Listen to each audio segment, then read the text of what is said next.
أعوذ بالله من الشيطان الرجيم ثم خلقنا النطفة علقة فخلقنا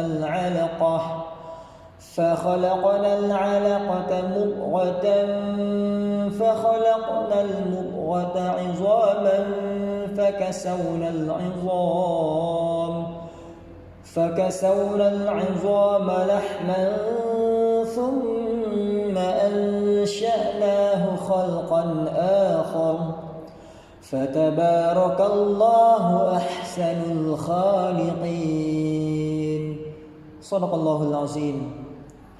Kemudian air mani itu kami jadikan segumpal darah.